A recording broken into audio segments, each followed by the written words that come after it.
আখিরাতে বিচারের মুখোমুখি হওয়া থেকে বাঁচতে আজ আমরা তিনটি আমলের কথা আপনাদের সঙ্গে শেয়ার করতে চাই। মোহতারাম হাজরিন, আল্লাহর কাছে একজন ঈমানদারের দুনিয়াতে সবচেয়ে বড় চাওয়া হলো সুখে শান্তিতে দুনিয়ার জীবনটা পার করতে পারা, আর আখিরাতে আল্লাহর কাছে সবচাইতে বড় চাওয়া হলো আল্লাহ তাআলা যেন আমাদের গুনাহগুলো মাফ করে আমাদেরকে পরিচ্ছন্ন করে দেন, মুক্ত করে দেন, আমরা যেন আখিরাতে নাজাত পেয়ে যাই, আল্লাহ যেন আমাদের মাফ করে জান্নাত দিয়ে দেন। এটা হলো আখিরাতে একজন ঈমানদারের সবচাইতে বড় চাওয়া। দুনিয়াতে ঈমানদারের সবচেয়ে বড় মুসিবতের বিষয় যেটা তার আখিরাতকে ধ্বংস করতে পারে তা হলো তার পাপাচার, অপরাধগুলো, গুনাহগুলো। আমরা যে আল্লাহর নাফরমানি করি, আমরা যে আল্লাহর অবাধ্য হই, আল্লাহর নির্দেশগুলোকে লঙ্ঘন করি, আল্লাহর নিষেধাজ্ঞাগুলোকে অমান্য করি, এটার কারণে আমাদের আমল নামায় যে গুনাহ জমা হচ্ছে, আখিরাতে আমাদের সেই গুনাহগুলো হবে আমাদের সবচেয়ে বড় বিপদের কারণ। আল্লাহ রাব্বুল আলামিন আমাদের সবাইকে জীবদ্দশাতেই প্রতিটা পাপ, প্রতিটা অপরাধ, প্রতিটা গুনাহ এটা আল্লাহর কাছ থেকে মাপ পাইয়ে আল্লাহর কাছ থেকে এগুলোকে ক্ষমা করার পর তারপর দুনিয়া থেকে যাওয়ার তৌফিক দান করুন। বাবারা, দুনিয়া থেকে গুনার বোঝা যদি মাথায় নিয়ে যায় আর আখিরাতে আল্লাহ যদি এই পাপ অপরাধগুলো বিচারের মুখোমুখি করেন, শাস্তি তো পরের কথা, শুধু বিচারের মুখোমুখি যদি করা হয়, শুধু যদি জিজ্ঞাসাবাদের মুখোমুখি করা হয়, কিয়ামতের ভয়াবহতম দিনে পরিস্থিতি কেমন হতে পারে। দুনিয়ার বিভিন্ন মানুষ যখন অপরাধ করে তার যখন বিচার হয়, এমনকি অনেক মানুষ নিরপরাধ থাকা সত্ত্বেও অভিযুক্ত হয়ে তার বিচার হয়, বিচারের কাঠগড়ায় যখন মানুষ দাঁড়ায়, তার বিচারে কি হবে, তিনি কি খালাস পাবেন না শাস্তি হবে সেটা পরের বিষয়। কিন্তু একজন মানুষ যখন গ্রেপ্তার হয়, একজন মানুষ যখন আসামি হয়ে হাত কড়া পরে ডান্ডা বেড়ি পরিয়ে বাবা নানাভাবে তাকে যখন আদালতে উপস্থাপন করা হয় এবং বিচারের ট্রায়াল চলে, কত বড় হ্যাসেল হয়, কত বড় পেরেশানি হয়, কত বড় কষ্ট হয়, কত বড় আযাব হয়। ভাইরা আমার, দুনিয়ার এই বিচার, এই বিচারে আমাদেরকে সহযোগিতা করার জন্য আইনজীবী থাকে, উকিল থাকে, আত্মীয় স্বজন থাকে, টাকা পয়সা থাকে, বিচারককে ম্যানেজ করার লোক থাকে, দলিল আদিল্লা পেশ করার ব্যাপার স্যাপার থাকে, বিচারের চোখে ফাঁকি দেওয়ার কোনো রাস্তা থাকে, আরো কত উপায় থাকে। এরপরও যদি কেউ মামলা মোকদ্দমার পেঁচে পড়ে যায়, গ্রেপ্তার হয়ে যায়, বিচারের মুখোমুখি হয়, তাহলে তার পেরেশানির কোনো শেষ থাকে? বাবারা, কিয়ামতের ময়দানে যখন আমরা আসামি হয়ে উঠব, তখন আল্লাহ রাব্বুল আলামিনের সামনে ওই আদালতে কেউ ওকালতি করার সাহস পাবে? কোনো ওকালতি চলবে না ভাই। উকিলরাই এনওসি করতে শেষ হয়ে যাবে। দুনিয়ার উকিলরা যে টাকা খায়া মামলার মোড় ঘুরাই দিছি, মিথ্যা সাক্ষী দাঁড় করাইছি, এটা করছি সেটা করছি, বিচারক ম্যানেজ করছি, অন্যায় করছি, অপরাধ করছি, হাজার গুনাহ। আল্লাহর কাছে কোনো উকিলের ওকালতি চলবে না ভাই, কোনো উকিলের ওকালতি চলবে না। আত্মীয় স্বজনও কেউ আপনার পাশে দাঁড়াবার মতো থাকবে না। সেই বিচারের সময় আপনি কোনোভাবে বিচারকে প্রভাবিত করার, মামু খালু দিয়ে, হাই হ্যালো দিয়ে, কোনোভাবে টাকা পয়সা দিয়ে আপনি আল্লাহ রাব্বুল আলামিনকে কোনোভাবে ইনসাফ থেকে এক চুল পরিমাণ সরাতে পারবেন? ওমা রব্বুকা বিযাল্লামিল লিল আবিদ। আপনার রব, আমার রব, তিনি বান্দার প্রতি কোনো জুলুম করবেন না। ভাইয়েরা, বাবারা, সবাইকে যার যার প্রাপ্য বুঝিয়ে দিবে, প্রত্যেকটা মানুষকে। সেই ভয়াবহতম দিনে বিচারের যখন মুখোমুখি হবে, বিচারের অপেক্ষায় যে কষ্ট থাকবে, বিচারের অপেক্ষায় যে যন্ত্রণা থাকবে, সূর্য মাথার একেবারে কাছাকাছি থাকবে, বিচার কার্য এখনো শুরু হচ্ছে না কেন, সেজন্য অস্থির হবে মানুষ, হাহাকার করবে, নবীদের কাছে কাছে যাবে, আমাদের প্রিয় নবী সাল্লাল্লাহু আলাইহি ওয়াসাল্লামের কাছে যাবে, তিনি সিজদায় পড়ে যাবেন, আল্লাহর কাছে সুপারিশ করবেন বিচার করার, আল্লাহ বিচার শুরু করবেন। এটা হলো বিচারের শুরু। এরপরে বিচারের শেষ কি, তার বিবরণ গোটা কোরআন জুড়ে আছে, গোটা হাদিস জুড়ে আছে। আখিরাতের কাঠগড়ার আসামি যদি আমরা কেউ হয়ে যাই, তাহলে আর রক্ষা নেই ভাইরা। যে শাস্তি, যে কষ্ট, যে যন্ত্রণা, যে আযাব, আল্লাহ রাব্বুল আলামিন সে আযাব থেকে আমাদের সবাইকে মুক্তি নসিব করুন। এই জন্য ভাইরা, দুনিয়ার জিন্দেগিতে তওবা ইস্তেগফার করে আল্লাহর কাছ থেকে নিজের পাপ গুনাহগুলোকে মাফ করিয়ে নিয়ে তারপরে দুনিয়া থেকে যাওয়ার চেষ্টা করতে হবে। এই জন্য ইমানদার পাপ হতে পারে, কিন্তু তওবা করতে দেরি করবে না, কারণ সে জানে গুনাহকে আমলনামা থেকে, নিজের হিসাবের খাতা থেকে পাপকে মুছে দেওয়ার জন্য যে রিমুভার আছে, সেটা হলো একমাত্র তওবা এবং ইস্তেগফার। তওবা এবং ইস্তেগফারের মাধ্যমে কাবিরা গুনাহগুলোকে আমাদের আমলনা থেকে আমরা মুছিয়ে দিতে পারি, আল্লাহ যদি কবুল করেন। মোহতারাম হাজিরিন, এই জন্য আখিরাতে বিচারের মুখোমুখি হওয়া থেকে বাঁচতে হলে দুনিয়াতে গুনাহগুলোকে আল্লাহর কাছ থেকে মাফ করিয়ে নিয়ে তারপরে যেতে হবে ইনশাআল্লাহ। গুনাহগুলো মাফ করে যাওয়ার চেষ্টা করবো তো ইনশাআল্লাহ। এই জন্য বাবারা, ভাইয়েরা, নবী করিম সাল্লাল্লাহু আলাইহি ওয়াসাল্লাম কত আমল আমাদেরকে শিখিয়েছেন, কত আমল। তিনি আমাদের প্রতি রউফ ছিলেন, তিনি আমাদের প্রতি অনেক দয়ালু মায়ালু ছিলেন। আমাদের প্রিয় নবী সাল্লাল্লাহু আলাইহি ওয়াসাল্লাম আল্লাহর কাছ থেকে প্রাপ্ত ওহীর ভিত্তিতে তিনি আমাদেরকে প্রতিনিয়ত পথ নির্দেশ করে গেছেন, কিভাবে গুনাহগুলো সব মাফ করায় তারপরে যেতে পারবো যে আল্লাহর কাঠগড়ার আসামি হতে হবে না, বা সেখানে খুব বেশি হ্যাচেল পোহাতে হবে না। এই জন্য বহু আমল শিখাই দিয়ে গেছেন। সকালে সাইয়্যিদুল ইস্তেগফার করবেন, সন্ধ্যা সাইয়্যিদুল ইস্তেগফার পড়বেন, দিনের ভিতরে বহুবার ইস্তেগফার পড়তে থাকবেন, অনবরত আল্লাহর কাছে মাপ চাইতে থাকবেন। অমুক আমল করলে আল্লাহ গুনাহ মাফ করে দিবে, তমুক আমল করলে আল্লাহ তাআলা গুনাহ সাফ করে দিবে, অমুক আমল করলে সমুদ্রে ফেনা পরিমাণ গুনাহ থাকলে আল্লাহ মাফ করে দিবে।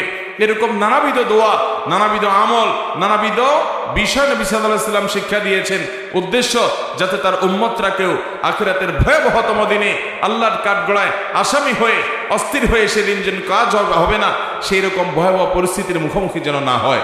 আমরা সেরকম পরিস্থিতি থেকে বাঁচার জন্য চেষ্টা করব ইনশাআল্লাহ।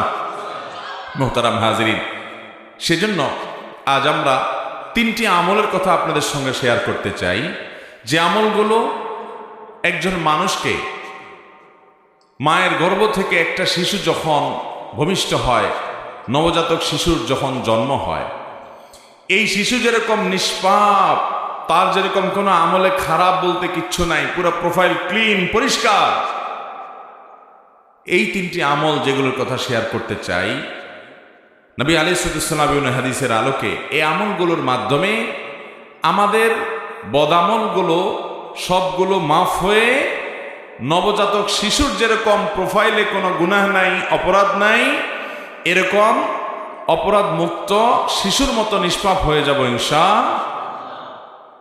আমলগুলোর কথা বলবো। মুহতারাম হাজিরিন, শিশুর মতো নিষ্পাপ হওয়ার মতো আমলগুলোর ভিতরে সর্বপ্রথম আমল, যে আমলের মাধ্যমে আপনি নবজাতক শিশুর মতো নিষ্পাপ হতে পারবেন, সে আমলটি হলো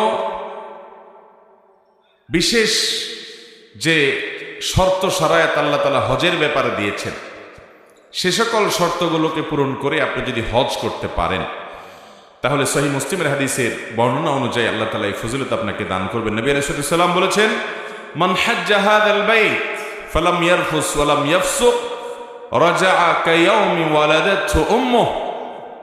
যদি কেউ বাইতুল্লাহর হজ করে এবং বাইতুল্লাহর হজ করে হজ করতে গিয়ে কোনো প্রকার নারী গঠিত গুনাহ করে না, স্ত্রী সহবাস করে না, যৌনতা সংশ্লিষ্ট কোনো অপরাধে জড়ায় না, নিজেকে হেফাজত করে কন্ট্রোল করে এবং অন্য কোনো পাপ অপরাধ করে না হজের পুরো সময় জুড়ে, পুরো সফর জুড়ে, পুরো মৌসুম জুড়ে, হজের এই সময় হজ করতে গেছে, যৌনতা সংশ্লিষ্ট অপরাধ করে নাই, স্ত্রী সহবাস করে নাই, সেক্সুয়াল যে গুনাহ আছে সেগুলো থেকে বেঁচে থেকেছে, নিজেকে নিয়ন্ত্রণ করেছে, এবং যে কোনো অপরাধ এবং পাপাচার যেটা হজ করা অবস্থা বিশেষভাবে নিষিদ্ধ, অন্য সময় তো নিষিদ্ধ আছেই, হজের সময় বিশেষভাবে নিষিদ্ধ, এরকম কোন গুনাহ থেকে সে নিজেকে বাঁচিয়ে রাখতে পেরেছে। এইভাবে যদি কেউ হজ করতে পারে, তাহলে সেই হাজী সাহেব হজ করে যখন ফিরে আসবে, তখন সে দুনিয়াতে, তার দেশে, তার মাটিতে যখন সে ফিরে আসবে মক্কা থেকে,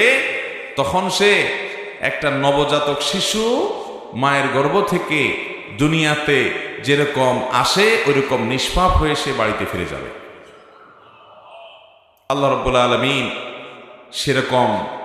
সেরকম ফজিলতপূর্ণ একটা হজ আমাদের সবাইকে করার তৌফিক দান করুন। ভাইরা আমার, হজের জন্য আল্লাহর কাছে চোখের পানি ফেলে দোয়া করতে হয়, আল্লাহ তোমার ঘর না দেখায় আমাদের কাউকে নিও না, বারবার নিও আল্লাহ। দোয়া করবেন তো ইনশাআল্লাহ। এবং টাকা পয়সা জমাইতে শুরু করেন, অল্প অল্প করে। আপনার 10, 20, 50 টাকা করে জমানোর সুযোগ আছে তো ওইটাই জমান। আল্লাহ তাআলা একদিন তৌফিক দিবেন।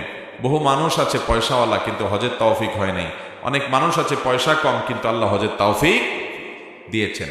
এই জন্য তৌফিক চাইতে হবে। এবং হজ করলেই হবে না, শুধু ওই যে হজের মধ্যে নিজের চোখের হেফাজত করতে হবে, জেনা থেকে বেঁচে থাকতে হবে, যৌনতা সংশ্লিষ্ট অপরাধ থেকে বেঁচে থাকতে হবে। বিশেষ করে হাদিস এবং আয়াতে যেটি বোঝানো হয়েছে যে যদি কেউ স্বামী স্ত্রী সহকারে যায়, তাহলে নির্দিষ্ট যে সময়ে স্ত্রীর সাথে শারীরিক সম্পর্ক করা নিষিদ্ধ, সেখান থেকে বেঁচে থাকতে হবে। এক কথায় রফাস থেকে বেঁচে থাকবে এবং যে কোনো গুনাহ থেকে বেঁচে থাকবে, ফুসুক এবং ফাসিকি কাজ থেকে বেঁচে থাকবে। এইভাবে যদি হজ করতে পারে কেউ, তাহলে তার জন্য ফজিলত রয়েছে। আবার কোরআনে আল্লাহ তাআলা আরো একটা কথা বলেছেন, যে ব্যক্তি হজ করবে ফালা রফাসা ওয়ালা ফুসুকা ওয়ালা জিদালা ফিল হজ, সে হজে গিয়ে রফাস ফুসুক তো করবেই না, যৌনতা বিষয়ে গুনাহ তো করবেই না, অন্য গুনাহ করবে না, আর ঝগড়াঝাটি করবে না, এগুলো থেকে বেঁচে থাকতে হবে। তো এইরকম হজ করে আসা এটা খুব সহজ কাজ না। অনেক কাজী সাহেবরা আছেন যে প্রথমটা থেকে বাঁচতে পারলেও দ্বিতীয়টা থেকে বাঁচতে পারেন না, কারণ ওখানে গিয়ে বসে বসে টেলিভিশনে নাটক চায়, সিনেমা চায়, টকশন নামে নানান হারাম জিনিস চোখে পড়ে, বাস এই হাজী সাহেব এই ফজিলত পাবে না। অনেক হাজী সাহেব হজ করতে গিয়ে ঝগড়া ঝাঁটি, তর্ক বিতর্ক, গন্ডগোল, ফাসাদ, এটা সেটা পিছনে লেগে যায়, তারও এটা নসিব হওয়ার সম্ভাবনা কম। অতএব প্রথম আমল হলো এমন হজ, যেই হজে রফাস নাই, ফুসুক নাই, যৌনতা বিষয়ক অপরাধ নাই, গুনাহ নাই, অন্য কোনো গুনাহ নাই, এরকম গুনাহ মুক্ত, রফাস মুক্ত, ফাসিকি মুক্ত হজ যদি কেউ করে ফিরে আসতে পারে, এই আমলের বিনিময়ে আল্লাহ তাআলা তাকে নিষ্পাপ শিশুর মতো করে দিবেন। তার গুনাহগুলো মাফ করে একেবারে মায়ের পেট থেকে যে শিশু ভূমিষ্ঠ হয়েছে তার মতো নিষ্পাপ আল্লাহ তাআলা করে দিবেন। অতএব আমরা এ হজ যেন আল্লাহ তাআলা আমাদেরকে করার তৌফিক দেয়, যারা করেছি বারবার যেন আল্লাহ তৌফিক দেন। এবং এইভাবে হজ্জে মাবরুর, যে হজ সম্পর্কে নবীজি সাল্লাল্লাহু আলাইহি সাল্লাম বলেছেন, আল হজ্জুল মাবরুর লাইসা লাহুল জাযা ইল্লাল জান্নাহ, মাবরুর হজের বিনিময় জান্নাত ছাড়া আর কিছু হতে পারে। আল্লাহ আমাদের সবাইকে সেরকম মাবরুর হজ করার তৌফিক দান করুন। নাম্বার 2, সহিহ মুসলিমের বর্ণনায় আমরা দ্বিতীয় আমলের কথা জানি, যে আমলের মাধ্যমে আল্লাহ রাব্বুল আলামিন আমাদেরকে একেবারে নবজাতক শিশুর মতো, সদ্য ভূমিষ্ঠ হওয়া শিশুর মতো নিষ্পাপ করে দিবেন। সে আমলটি সম্পর্কে নবী করিম সাল্লাল্লাহু আলাইহি সাল্লাম বলেছেন, মান তাওয়াদ্দা কামা আমারাল্লাহ, যে ব্যক্তি ওযু করবে সেভাবে যেমন ওযু করার নির্দেশ আল্লাহ করেছেন, যেভাবে আল্লাহ ওযু করতে নির্দেশ করেছেন সেইভাবে ওযু করবে, উল্টাপাল্টা নিয়মে না, মন মতো না, সুন্নাহর খেলাফ না, বরং আল্লাহর নির্দেশিত পদ্ধতি অনুযায়ী সঠিকভাবে যে ওযু করবে। ফাকামা ওয়া সাল্লা, এরপর দাঁড়াবে, দাঁড়িয়ে সালাত আদায় করবে, নামাজ পড়বে। ফাহামিদাল্লাহ ওয়া আথনা আলাইহি, এরপরে আল্লাহর প্রশংসা করেছে, আল্লাহর স্তুতি গুণগান করেছে, আল্লাহ অনেক নিয়ামত দিয়েছে, সেগুলো স্বীকৃতি সে দিয়েছে। ওমাজ্জাদা বিল্লাযী হুয়া লাহু আহল, আর আল্লাহর মর্যাদা বর্ণনা করেছে যেমনটি উপযুক্ত আল্লাহর শানের স্বীকৃতি সে দিয়েছে। ওয়াফাররাগা লাহু কলবাহ, এবং এরপর তার অন্তরটাকে মুক্ত করেছে শুধু আল্লাহকে অন্তরে স্থান দিয়ে, দুনিয়ার মোহ, লোভ, লালসা, পাপের প্রতি আকর্ষণ, এগুলো থেকে অন্তরকে পরিচ্ছন্ন করে আল্লাহ রাব্বুল আলামিনকে অন্তরে স্থান দিয়েছে, অর্থাৎ আল্লাহর স্মরণকে অন্তরে স্থান দিয়েছে, আল্লাহর আনুগত্যকে অন্তরে বসিয়ে নিয়েছে। সালাতের পর আল্লাহর প্রশংসা করে এইভাবে যদি কেউ আল্লাহ রাব্বুল আলামিনের কাছে সারেন্ডার করে, অন্তরে আল্লাহকে স্মরণ করে, কারণ আকিমিস সালাতা লিযিকরি, আল্লাহ বলেছেন সালাত কায়েম করো আমার জিকিরের জন্য, এইভাবে যদি কেউ করে তাহলে অজুটা করবে যথাযথভাবে যেমন আল্লাহ নির্দেশ করেছেন, এরপরে দাঁড়িয়ে সালাত আদায় করবে সুন্দরভাবে, তারপর আল্লাহর প্রশংসা গুণকীর্তন, আল্লাহর মর্যাদার বর্ণনা, এরপর নিজের অন্তরটাকে আল্লাহর জন্য খালি করে আল্লাহর স্মরণ অন্তরে এনে যে ব্যক্তি মাশগুল হবে জিকিরে, নবী করিম সাল্লাল্লাহু আলাইহি সাল্লাম বলেছেন সহিহ মুসলিমের বর্ণনা অনুযায়ী এই ব্যক্তির এই কাজ করার পর তাকে আল্লাহ রাব্বুল আলামিন সদ্য ভূমিষ্ঠ হওয়া শিশুর মতো নিষ্পাপ করে দিবেন। আমলটা করার চেষ্টা করব তো ইনশাআল্লাহ। আমাদের তো আজকাল ওযুরও ঠিক ঠিকানা নাই, নামাজেরও ঠিক ঠিকানা নাই। কোন রকম নামাজটা যদি পড়তে পারি, সালামটা ফিরানো শেষ, মোবাইলের মোনাজাত শুরু, ঠিক না বেঠিক? সালাম ফিরানো শেষ, দুনিয়ার নানা ধান্দার ভিতরে চলে যাই, অথচ নামাজের পরে দোয়া জিকির আছে, আল্লাহর জিকির আছে, এগুলো পড়তে হয়, তাসবিহগুলো পড়তে হয়, দোয়াগুলো পড়তে হয় স্মরণের জন্য, কারণ নামাজের উদ্দেশ্যই হলো আল্লাহর স্মরণ, আর আমাদের নামাজের মধ্যে আল্লাহ ছাড়া আর সবকিছু স্মরণ হয়, ঠিক না বেঠিক? অতএব নামাজটাকে সুন্দর করার চেষ্টা করব তো ইনশাআল্লাহ। এ হাদিসে আপনি লক্ষ্য রাখবেন, ওযুর ব্যাপারে নবী সাল্লাল্লাহু আলাইহি সাল্লাম বলেছেন যে ব্যক্তি আল্লাহ যেভাবে নির্দেশ করেছেন সেভাবে ওযু করে। খেয়াল করেন, তাহলে ওযুর মধ্যে বোঝা গেছে কি আছে? ভেজাল। ওযু নিয়ে খুব একটা আলোচনা হয় না, আমরা নামাজ নিয়ে অনেক কথা কম বেশি শুনি, কিন্তু ওযু নিয়ে কথা শুনি না, যে ওযুর মধ্যে আবার ভেজাল কি। আমরা মনে করি হাত দিলাম, মুখ দিলাম, কুলি করলাম, নাকে পানি দিলাম, মাথা মাসে করলাম, পাও দিলাম, ওযু হয়ে গেল, ঠিক আছে। তো এখানে আবার ঝামেলার জায়গাটা কোথায়? ইউটিউবে আমাদের একটা ভিডিও আছে বেশ 40-50 মিনিটের, ওযুতে যে ভুলগুলো হয়তো আপনিও করেন, ওইটা শুনে নিতে পারেন। আমরা ওইটা ইনশাআল্লাহ পরবর্তীতে অন্য কোথাও আলোচনা করব। শুধুমাত্র মোটা দাগে একটা কথা বলে রাখি, নবী করিম সাল্লাল্লাহু আলাইহি সাল্লাম আমাদেরকে ওযুর যত ফজিলত শুনাইছেন, ওযুর যত কি শুনাইছেন?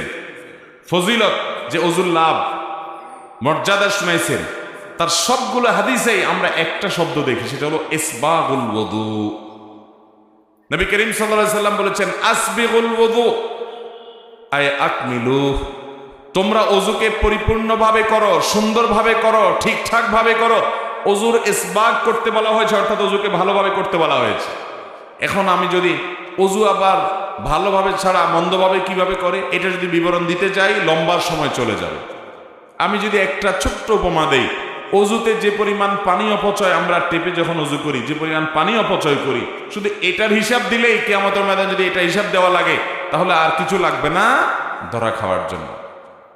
টেপ ছেড়ে যে পরিমাণ পানি ব্যবহার করেন ওযুতে, বড় একটা বালতি রেখে ধরে দেখেন তো কি পরিমাণ পানি হয়। বিশাল এক বালতি দেখা যাবে চলে গেছে একবার ওযু করতে গিয়ে। এই গত উমরার সফরে মদিনাতে একটা মিউজিয়ামে যাওয়ার সুযোগ আমার হয়েছে। সেখানে নবী করিম সাল্লাল্লাহু আলাইহি সাল্লাম যে পাত্রে ওযু করতেন, যে পাত্র দিয়ে গোসল করতেন, ওই রকম পাত্র, হুবহু ওই পাত্র না, ওই পাত্রটা সে যুগের সে পাত্রের সাইজ কি ছিল ওইটা জাদুঘরে রাখা আছে। আমি মোবাইলে ছবিও তুলে নিয়ে আসছি এবং দেখে আমি চিন্তা করলাম সুবহানাল্লাহ, এরকম একটা পাত্র দিয়ে যদি আজকাল আমাদের কাউকে ওযু করতে দেয়া হয়, বলবে আমার সাথে কি ইয়ার কি করতেছেন, এটা দিয়ে কেমনে ওযু করব? অথচ এতটুকু পানি দিয়ে তার ওযু হয়ে যেত। মুহতারাম হাজিরিন, ওযুর ভুল নিয়ে আমরা ভিন্ন একদিন আলোচনা করব, কিন্তু এই হাদিসের ভাষ্য খেয়াল করেন, মান তাওয়াদ্দা কামা আমারাহুল্লাহ কামা আমারাল্লাহ, আল্লাহ তাআলা যেভাবে নির্দেশ করেছেন সেভাবে যে ওযু করে, তাহলে ওযুতে অনেক উল্টাপাল্টা আমাদের হয়। ওযুতে মেসওয়াক করতে হয়, ওযুর একটা গুরুত্বপূর্ণ আমল হলো ওযুতে কি করতে হয়? মেসওয়াক করতে হয়, এটা ওযুর একটা গুরুত্বপূর্ণ সুন্নাহ। যাদের পকেটে মেসওয়াক আছে একটু বাইর করে দেখান তো দেখি, বাইর করেন দেখি। যারা মুসলমান মায়ের পুত বাপের পুত আছেন, মাশাআল্লাহ, এক বাপের পুত পাওয়া গেছে। হ্যাঁ, আর বাকি সব কি মায়ের পুত নাকি? কিরে ভাই, মাশাআল্লাহ, আরেকজন পাওয়া গেছে। আর আছেন রে ভাই?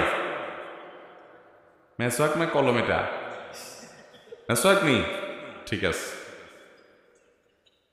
আরেকজন আছে, আরো একজন আছে, খুব অল্প কয়েকজন মানুষ আছেন। বাকিদের কি অবস্থা? আপনারা ওযু করেন না? ওযু করেননি না বিনা ওযুতে নামাজ পড়েন? তাহলে মেসওয়াক নাই কেন? মুসলমানের পকেটে মেসওয়াক থাকতে হবে কি হবে না? ভাইরা আমার বাসায় সবসময় মেসওয়াক ফ্রিজে রাখা থাকে বাচ্চাদের জন্য, যে কোনো অবস্থাতে মেসওয়াক যাতে মিস না হয়, সব সময়।